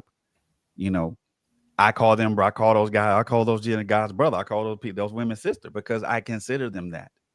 But Mhm. I also consider to say that I also temper that with caution too. I Oh consider yeah, you that until you prove to me that you're not. yeah. But I'm not gonna respond in a violent manner. I'm just gonna put distance. Hmm. So I mean, for I guess for me, that's something that reverberates with me because it's I guess I've been taught more to kind of coexist with people. I mean, and just like I said, from I'm a kid that grew up, you know, born in the 70s, raised in the 80s, went to the military, witnessed Mm, what happened to Rodney King, saw what happened during the LA riots. mhm. Not personally saw it, but saw it on TV and was mortified, not only because of what happened to Rodney King, but also to what happened to Los Angeles. Because all of a sudden everything's up in smoke and everybody's looting and Mhm. you know, and then Rodney King comes in and says, can we all just get along? And you know, it poses it for me, it always poses that particular question.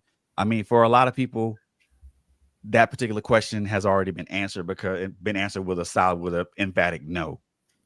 Because some people do believe that that's an impossibility. You know, everybody coexisting as one is a stark impossibility because and I've heard people say, well, there's too many differences between us. And I get that. But like I said, but what Kelly said made so much sense to me when she mentioned the white supremacy thing. I'm like, dang. And I never thought that it hurt. I never thought that it hurt white people. I always thought that it was always in the best interest of white people. But Mhm. Well, now when you mention that's it, the delusion. see, Right. That's the delusion. Yep. man, Yeah. I'm Mhm. to know that for me to know that teaching that education is a integral part of social justice really just opened my eyes Mhm. to understand that and teaching history is part of that social justice. And when you remove that part of it, you eliminate a lot. You pretty much effectively eliminate a lot of knowledge that could have been learned from both ends. But then also like what Kelly said, well, I don't want to be blamed for that. I don't want nobody pointing fingers at me saying that I was responsible for that. No one's pointing fingers at you. We just want you to know. We And you want you Yeah. to don't want to replicate it. Yeah. You Because don't want to what repeat you're it. seeing happen is it's the replication because of the lack of the history and the knowledge. So you're going to replicate something or think it's a new construct somehow, and you don't even know where it's coming from. And again, that's why I think for us as educators, this is so important because the children enter the system at ages 3 now in preschool, 3 and 4 years old, and in the education system they're being socialized in it. They're being socialized in a number of ways. They're being socialized by gender. They're being socialized by race. They're being socialized about their behavior. And that takes them all the way through the track. So when you can have a mass incarceration prison system, when you think about mass incarceration and you see the disproportionality of Black males in Mhm. that system, you see it happening in elementary schools early with the over disciplining and over identification of special education for Black kids. Mhm. Wow. And you're like, oh, the trajectory is set. And the gender norms are set early on. What girls are supposed to do and boys are supposed to do, down to the toys and what they're allowed to play with and explore with. Oh, that's a girl toy and that's a boy toy. And you wear this color and you wear that color and that's a girl name and that's a boy. Like all of those things happen in terms of the cycle of socialization that brings them through adulthood. And until we, so to answer, like, can we all just get along? We can, if people are willing to do the work like Kelly and I are doing. We're There's work to trying do to set first. the example of what it could look like to have conversations like this. To get to this point required years of us having these conversations that Right. we can kind of pussyfoot around. And we were just like, we're just going to talk to each other. If we hurt each other's feelings, we're going to say it. If we like, don't feel like this moment right now where I'm seeing on TikTok where Black women are like, white girls, bye. Don't ask me for nothing. Right. Me and Kelly got to wrestle with that because she's my partner in this work. And, we co-wrote a book to show something, but there's some Black women are like, white people, not right now. I'm going to see you in 4 years. I'm in my head going, can I trust white women knowing in the way that they voted for a man who doesn't see that I'm worthy, who called a Black woman a whore and a bitch and unintelligent. And she has more credentials than he does. Like, can I actually sit next to you and think that you don't see me with those same eyes? Right? So we are as partners are wrestling with the sign of the times for us. And what does that mean for our partnership, for our business, for our book? Because people hurt is not even the word. It's a deep, visceral, I am so done. It was deception at its core that happened, that broke folks. That was like, you know what? You were down for the Kamala, and then all of a sudden now, and didn't, and now you want to be my friend, and just like, but you have to understand. What do I have to understand? You did a Jedi mind trick on me. No. So no, all Anakin, it doesn't work that way. Yeah. Right, like a little Padawan. No, Yeah. but Kelly and I have to wrestle with that as a couple. In a partnership in this, and talk about it. I mean, we're talking about it because it does have implications for the work we're trying to do, and it has. And I understand it. I get it. Right. I mean, just listening to Kelly, I mean, I'm just gonna say this and just really just be very honest and upfront with it. I think that she understands more than I think the average white person would understand. Or the ones in your circle, maybe the ones in your circle. We always like, the not stealing the my ones in my Kelly. circle, yes. She's mine. The ones in my circle, yes. And let me make clear. I think I say this in the book. I wasn't born with knowing how to be an ally, an accomplice. There's work to be done. Mm-hmm. And the work has to start with us, not with me coming to Kendra and say, teach me, how can I be safe for you? No, I have to do that work. And I have to do some internal work because I've internalized the racism that I have experienced, I've seen, I've been a part of. I talk about my dad's side of the family's from deep South Mississippi. So there's stuff in my side of the family. And so I've got to unwrap. Unwrap. I need to unwrap. You mean this book? I need to unwrap that. So I don't want to leave anyone, especially Black women, with the impression that, well, she just came. No, I had to do what I needed to do. And I have to continue to do that work. So it doesn't end. I'm still reading. I'm still learning. I'm still going. I'm still, I follow certain women on TikTok who are anti-racism teachers, and that's what they want to do. I'm learning from them. I'm learning from Kendra, having conversations. I need to be open to Kendra calling me out. And Kelly, you know what? This optic was bad. This didn't look, let's not do this anymore. Let's think about this. Okay.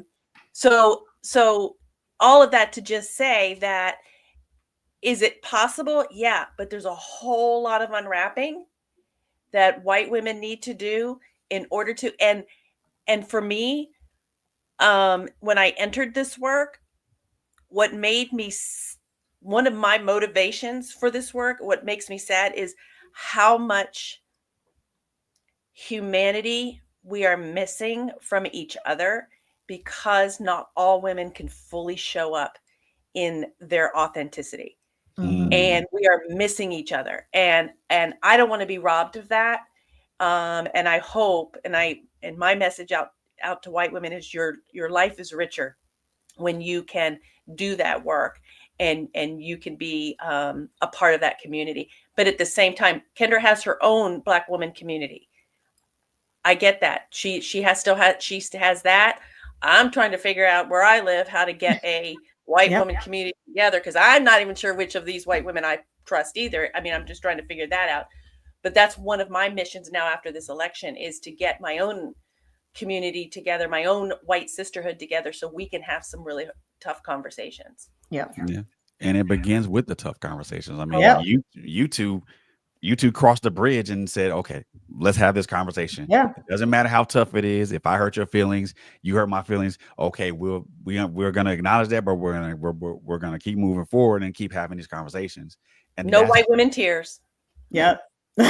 And that's what's needed. I mean, that these conversations are needed. The conversation that we're having right now is something that's needed, because I mean, we don't know what's gonna, we have an idea of what's gonna happen in the next 4 years, but We really it's don't know. but at the same time, I mean, we have an idea, but we don't know when when all this is gonna be implemented, when all this is gonna take place. We have an idea of to whom it's going to impact, Yeah.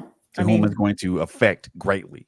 And Just when. read know Project when. 2025 and you'll see what is going to happen, right? Mhm. What's being put. That's the platform. Yeah, that's the blueprint. And actually there is a Black 2025, and young lady has, like, I don't know how many followers now. I mean, there is a movement to butt up against that.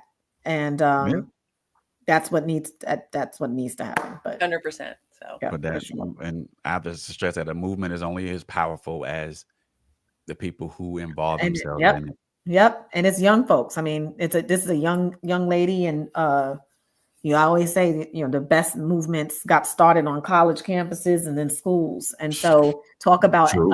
education being a place of social justice. That's where it happens.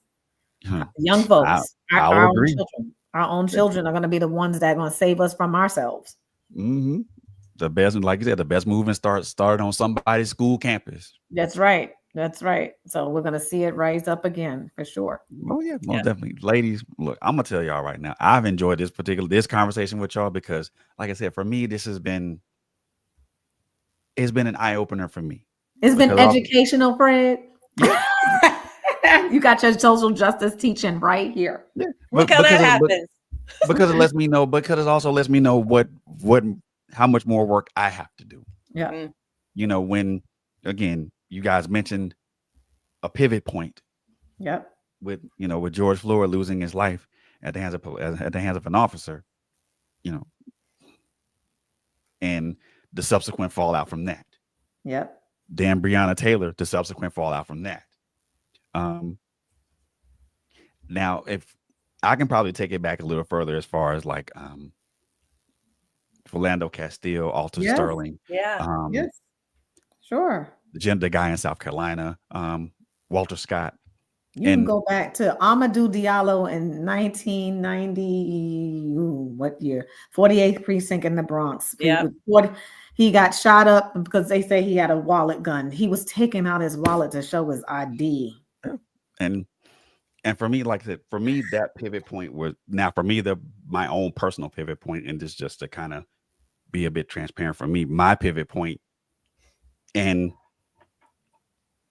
the catalyst for me that kind of started, I won't say kind of, it started in 2015 when I lost my own child to police violence. So that was my own personal catalyst. And my viewpoints on certain things were so different. Oh yeah. So and very much skewed because, and again, this is something I don't wish on no parent at all, and because because it was a harrowing experience to understand, and then kind of as I went through my own process to understand it doesn't go like it doesn't go like it's been like it's average like they show it on a TV screen. It's a completely different process, and it literally drains you of any type of emotion, any type of um feeling or anything of that for that nature. And for me, that was my pivot point, and it just intensified every time I saw something like that, I can't whether it even. was on TV or whether I saw it in the news. And then it got to a point to where I became desensitized. Mm. And then watching what happened for George Floyd for those damn near 9 minutes Yep. reignited that fire. And I'm like, but at the same time, it brought me right back to that point of helplessness for me, Mm. and wondering if if my voice was enough, if what I was saying was enough. Of course, I've made a lot of posts on social media, things of that nature. But but as we all know, you can only get so far with social media when you're talking about stuff like that, because of course the powers that be, you can't talk about that. It's not. We're gonna take your post down. Okay, cool. Take it down. I'll find another platform. No problem. But that was my pivot point. But it also showed me how much more I have to learn, not only about myself, but also about how I can leverage what I'm doing, not only as a podcaster, to help you ladies, and to reach whatever goals those are. And I just learned that just by talking to you guys, and I'm asking myself while we're talking, what can I do to help them leverage, put themselves in a better position to put yourselves in. We There want we to go. sell Wait, Fred, let us help you. 10,000 of these books. Unwrapped: The Pursuit of Justice for Women Educators. We want to sell 10,000. We want to put 10,000 of these books in the hands of women. And you can learn all about us at Lucy, Lucy, LucyLeadershipProject.com, our website. There's a link there to buy the book. You can buy the book for you, buy the book for a colleague, buy the book for, and if there's a woman in your life who's a leader or aspiring leader and they're not in education, the issues are the same. We just talk from our own experience. So you can even buy it for another woman. If you have a daughter, if you have a niece, whoever that is, they make great Christmas presents. So even holiday presents, whatever. And we'll have on there also, if you follow us on social media, again, Lucy Leadership Project, you'll be able to see, we'll put out posts of everything we have coming up. And December 10th, from 6:30 to 8 that evening is when we're going to gather our Unwrapped community, and that's all of you. Gather our Unwrapped community on Zoom, and we're going to do a little bit of a well-being opener. We're looking into having maybe a guest come and speak to us for a little while, and then we'll get into some groups, and we'll have some conversation around where do we go from here, from an education and women's perspective. And then, of course, I'll just say it. Kendra and I do a lot of workshops on all kind of different topics. So if you are in need of something like that, or a keynote or anything, we do that all the time. We can design something, even if it's on what we were working on today, designing something very different for a women's conference that looks very different than what we traditionally do. So anything. And then, also Lucy Leadership Project at Gmail. If you have questions, email us. Yep. at Gmail. If you go into the website, you can subscribe to our newsletter, which will give you everything every month that you need. So Fred, thank you so much for letting me do that few minutes of a commercial. I appreciate you for that. Yes. But we really want to grow this community. We want you to grow your own Unwrapped communities where you are, because I think more than ever, we need each other right now. Oh, for sure. We will More than need each ever. other. We will need each other even more. So yeah, thank you, Fred, for this platform. And thank you for those who came and joined and watched and Yeah.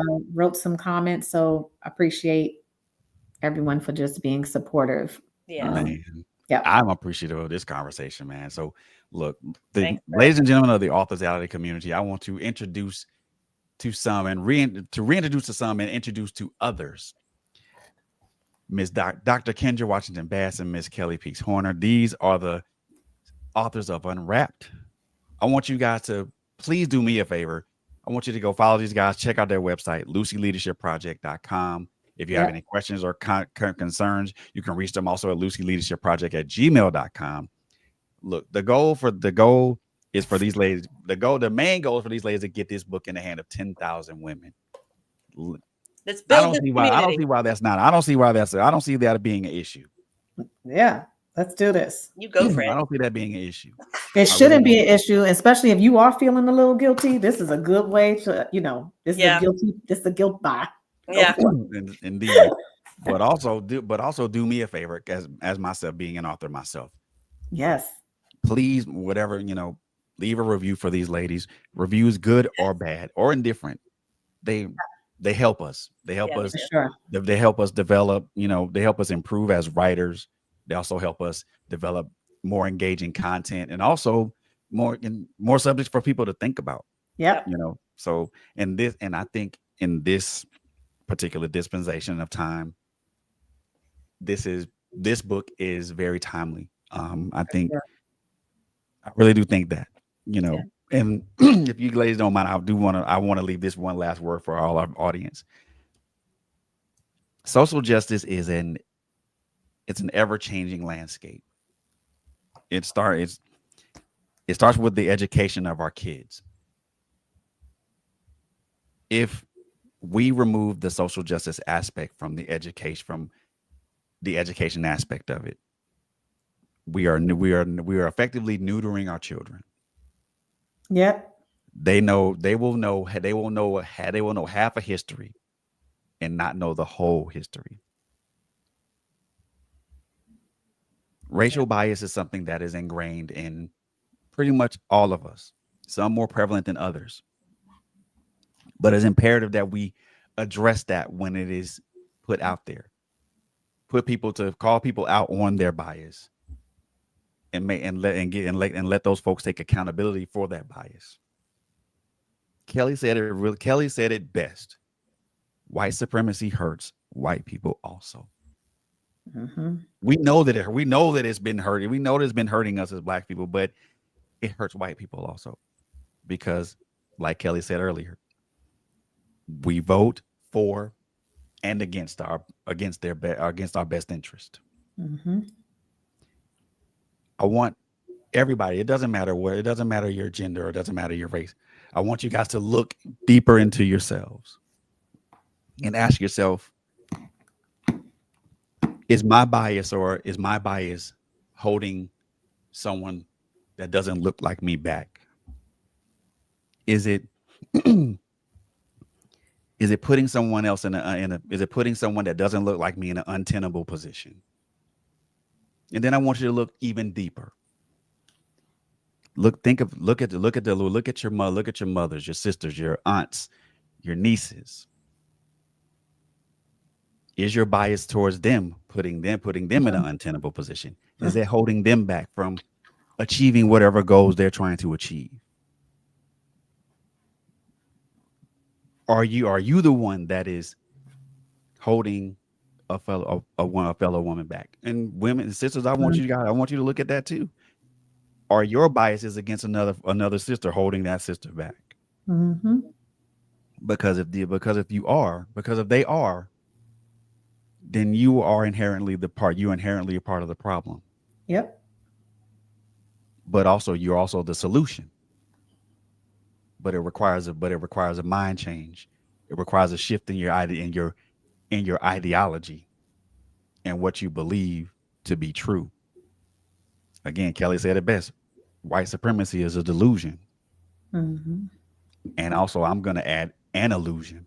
An illusion of something that doesn't really exist, because no one race is superior to another. We should all be equal up under God. However, that's not how the powers that be see it.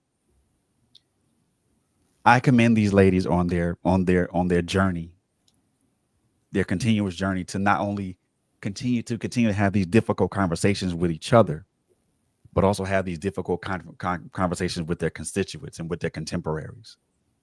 It is these conversations that will move the needle forward. Mm. But allyship isn't enough. Right. You have to move from allyship to co-conspirator. Because if you're gonna be an ally, you're gonna have to want to risk something.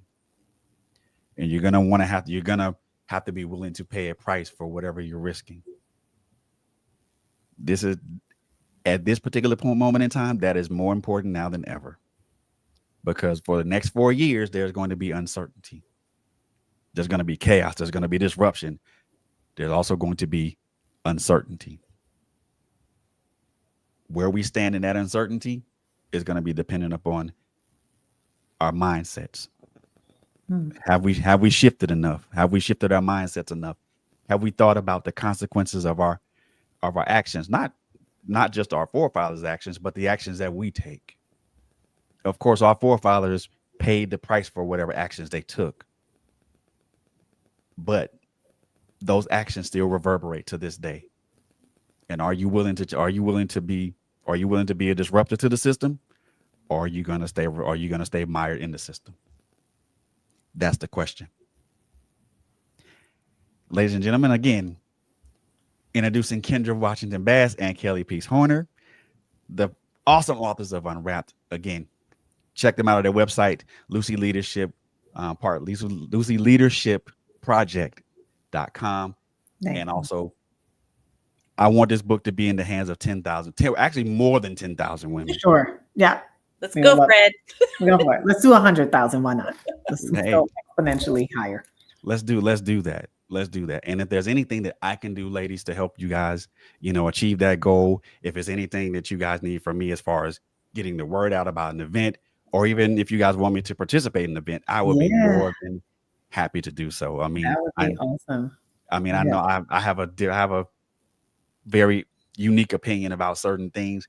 I haven't done politics in a long while, and so I try to dive into that.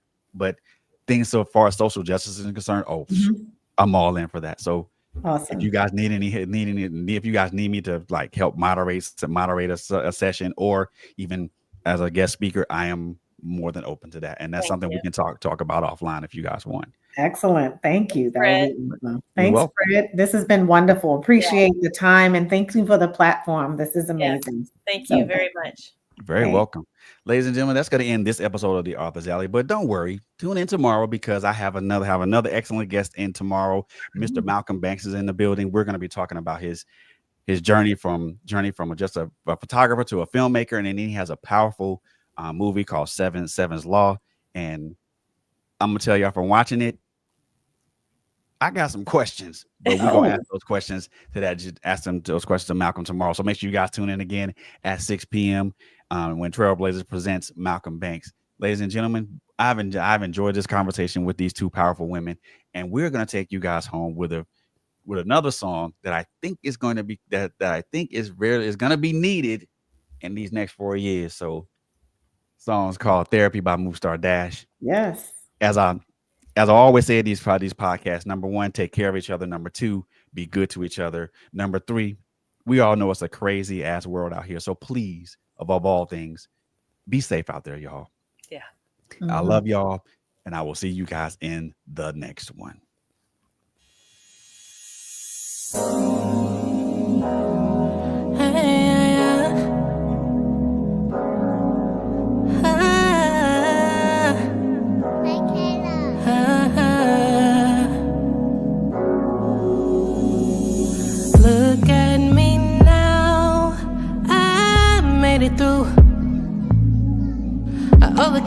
what they hated.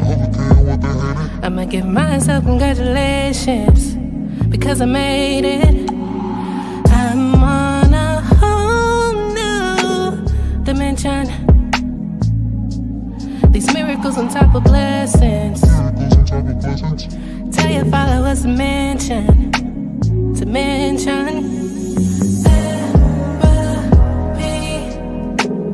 Let me breathe. I'ma count 1, 2, 3. I'm not gonna lose no sleep. I'm on a whole new vibration. Not losing my patience because I got my peace. Can't nobody take from me. Therapy. Another switched up on you. The pain you thought you'd never get through. People change, seasons change. New levels raining all on you. It gets better from here. It gets better from here. Favor looking good on me. No pressure, it's time to seek. Therapy. Oh, it's okay to have therapy.